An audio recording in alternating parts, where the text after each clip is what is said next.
1. This happened about 4 years ago. I had just graduated from high school and was a month and a half into summer break. Needing money for college, I began working full-time for the school district I had just graduated from.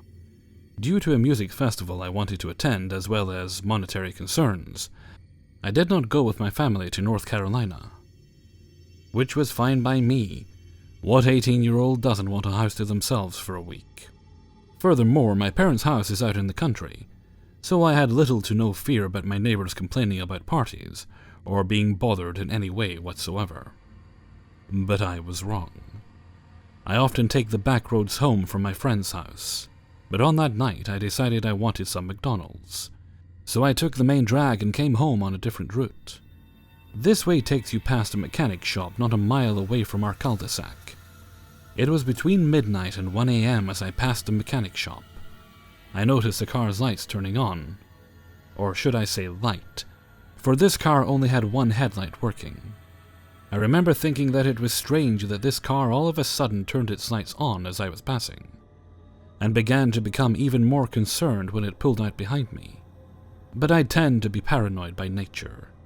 Nothing serious, but I always question if the person behind me is following me, and whether they mean me harm. So I brushed this off as an unfortunate coincidence. But as I neared my street and the car was still tailing me, I started to become freaked out. I looked at my gas tank and my heart sunk as I saw it was on E. Either I pull on my street and go home, or I risk driving around some and see if this dude follows.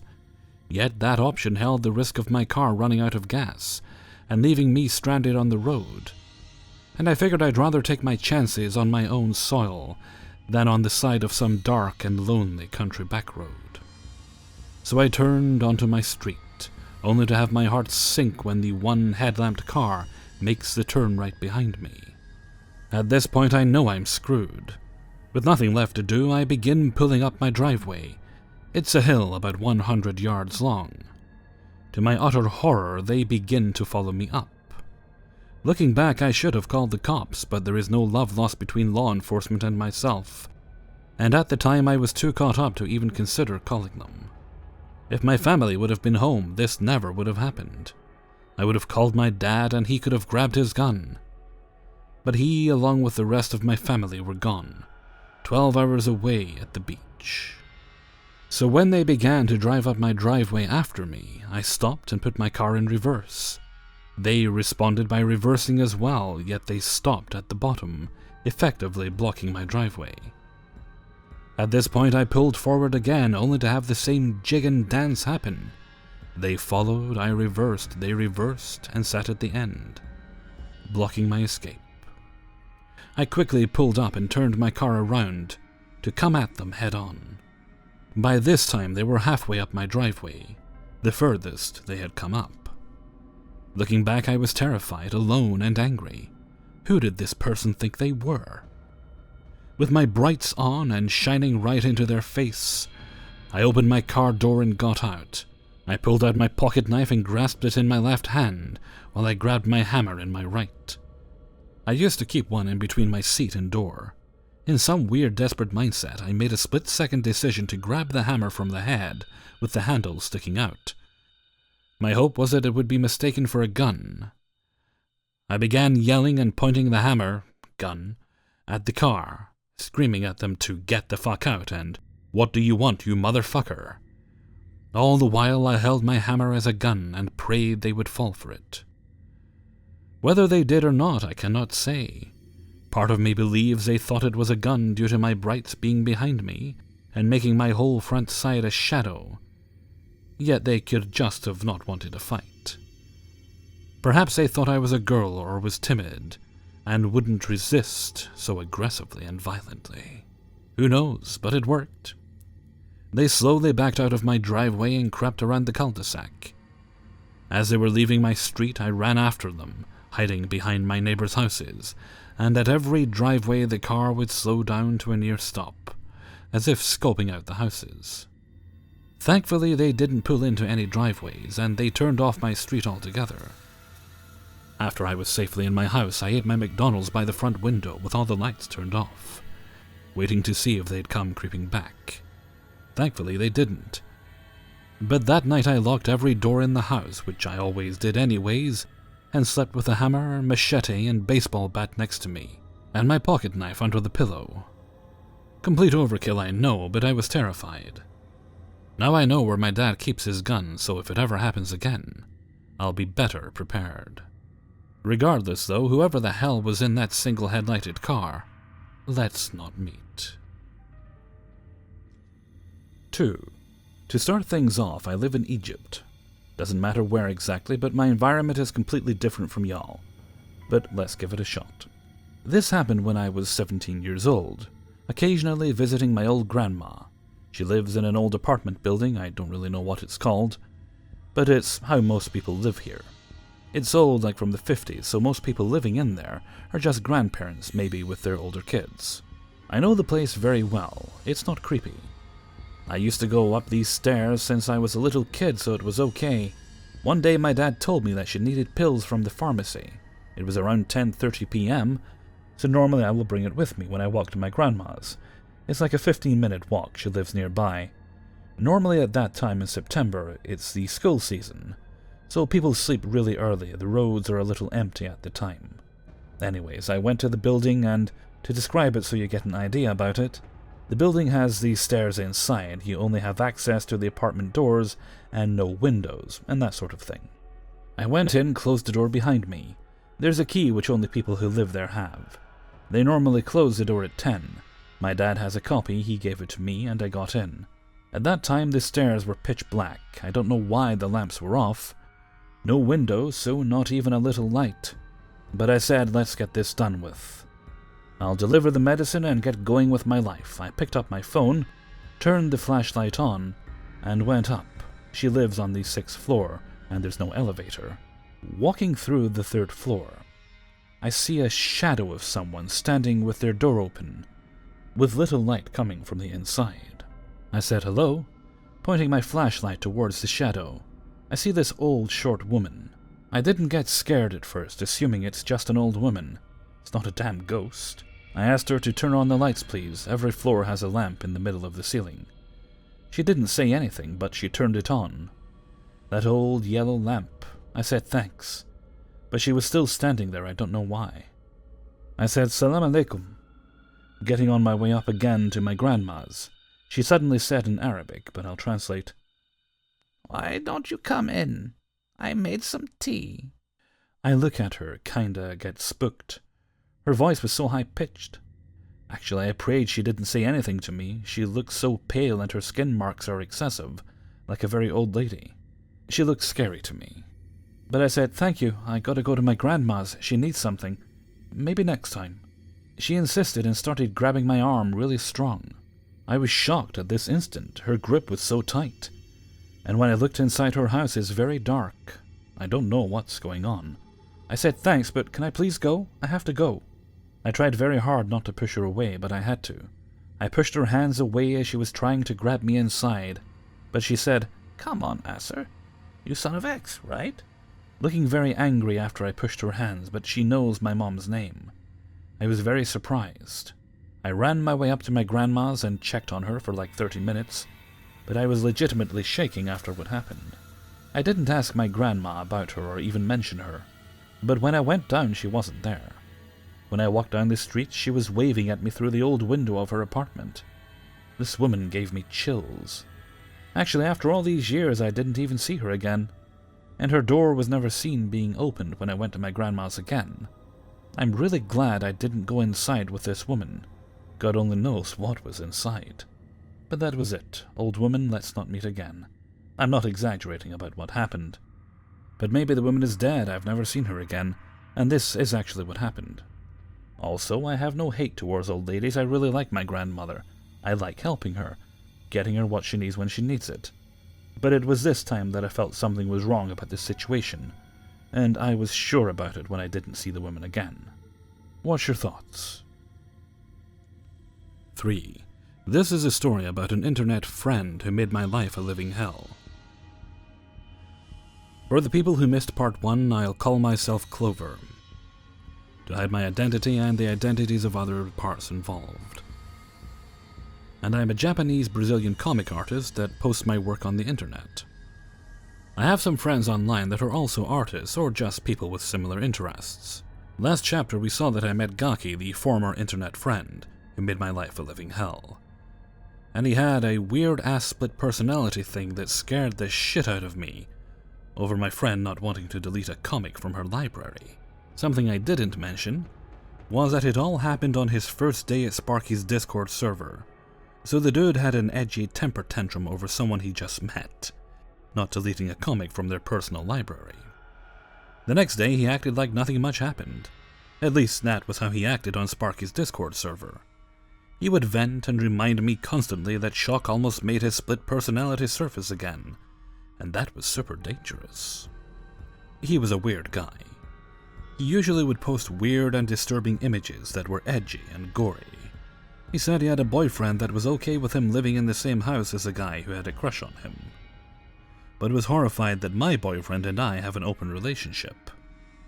He was pretty insistent that we should all talk on voice chat from Sparky's server. It wouldn't be weird if he didn't demand it every day.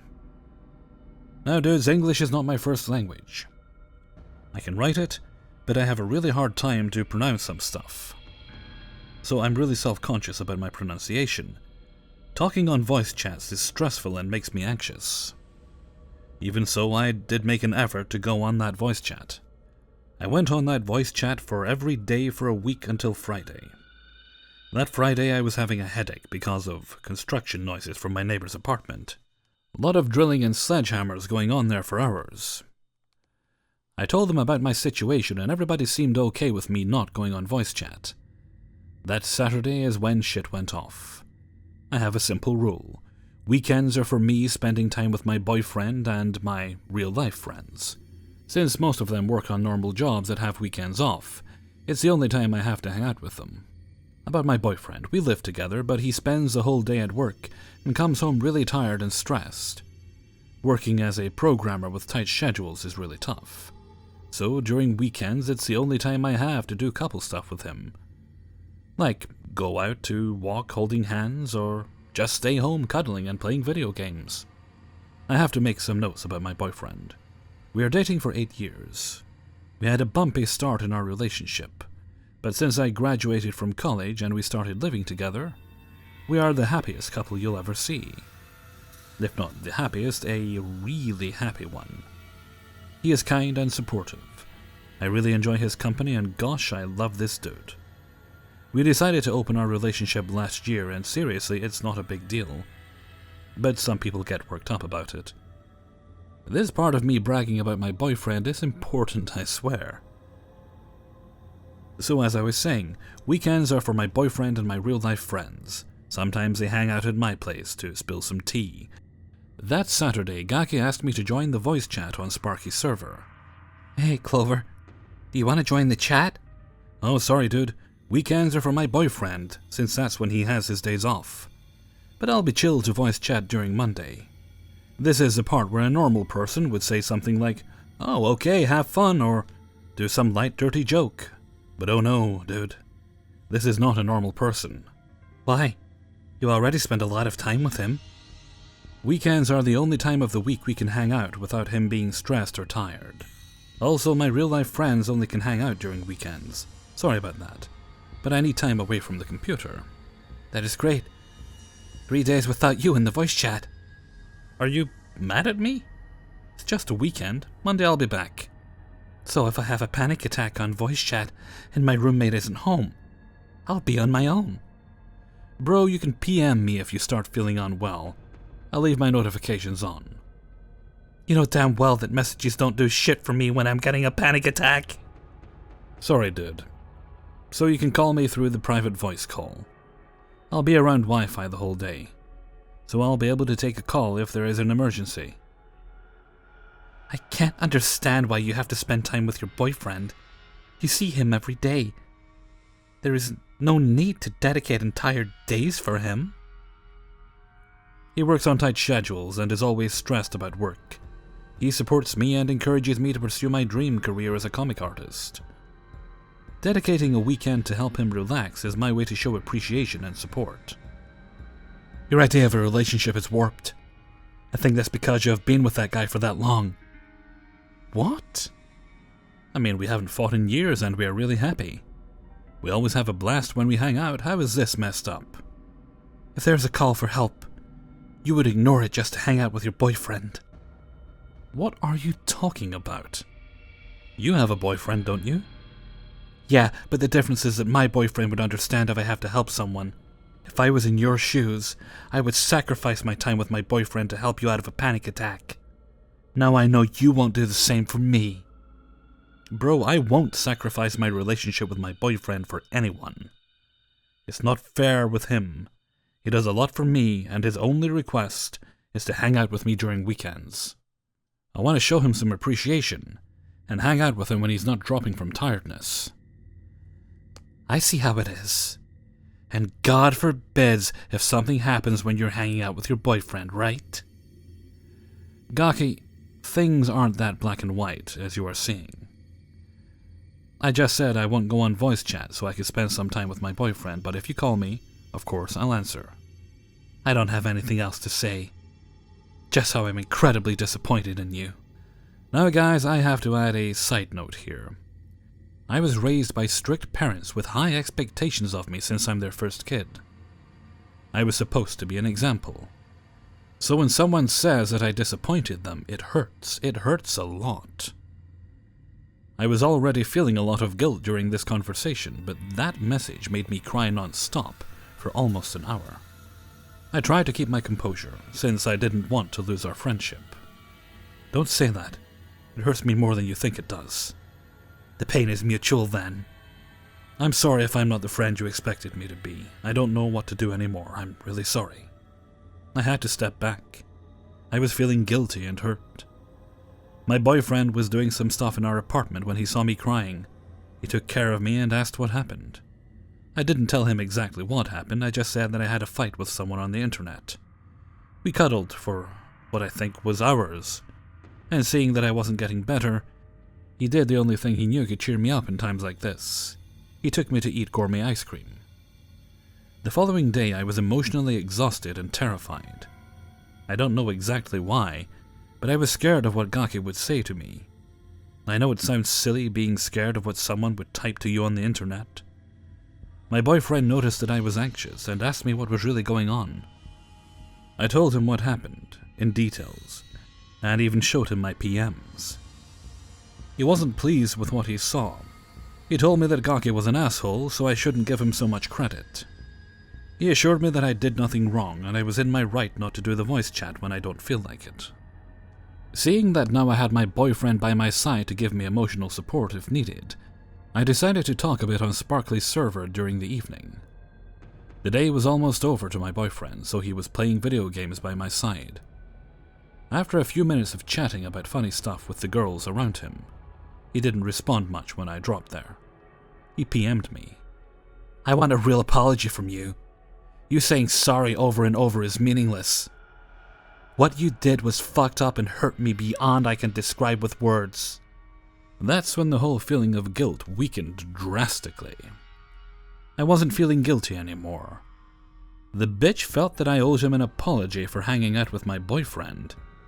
He felt he was entitled to an apology because I chose my boyfriend over a voice chat. Nuh-uh, honey. That is not how this household works.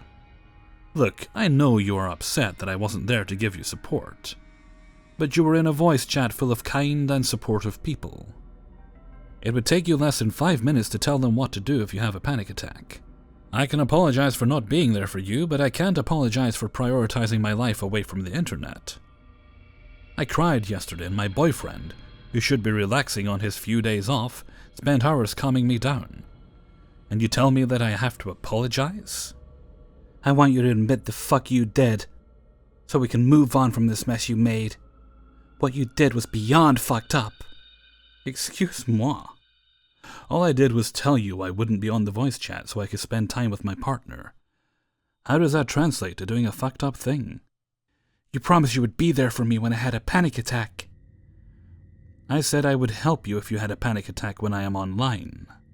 You damaged my trust and you hurt me beyond human comprehension. I kid you not, he actually said that. Are you telling me that since I told you I would help you, I have to gravitate my entire life around you? And for tracing some boundaries in our interactions, I hurt you that much? Bro, I know you are sensitive to that kind of stuff, because of your traumas. But you have to know that internet interactions have limits. You don't know me and I don't know you. You shouldn't trust me to be your personal nurse like that. You're a 23-year-old man. You should know that a 25-year-old woman has her own life. In the end of the day, you made a promise and broke it. Now you aren't owning up to your shit. There is nothing more to talk about in this matter. I was done and tired. My boyfriend saw me fuming and yelling some. Oh no, bitch, you didn't go there, from time to time. I made a promise that you misunderstood. Maybe I'm to blame for not being specific about my limitations. If you really want to look into our interactions as printed contracts, then okay, I owe you an apology. But you should have known that internet relationships have limits. I was so mad that the dude expected me to be his personal nurse in the voice chats every day of the week. After that, I avoided staying on the voice chat alone with him. I was scared of him. He terrified me. I was always afraid of what he could say to me. This fight made our friendship weaken drastically in the end. I tried to remain kind and supportive because I genuinely cared about him. After all, he was a fellow human, but as humans, our patience has its limits. And oh boy, he hit our limits one by one in that Discord server. I'll talk about it in the next chapter, since this one is huge. See you soon. Hey everybody, Hellfreezer here, and thank you very much for listening to 3 True Scary Stories, episode 346. And thank you very much to everybody who allowed me to use their stories in this video. I got the fright of my life there when I was recording. All of a sudden I hear this kind of buzzing and rattling. Like, oh, that sounds like it's coming from the pipes. At first I thought it was the neighbours. Then when it didn't stop, I thought, don't tell me it's coming from my house somewhere.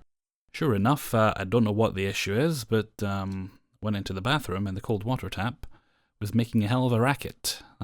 It was whining, there was buzzing coming from the pipes, and I managed to get it to shut up eventually.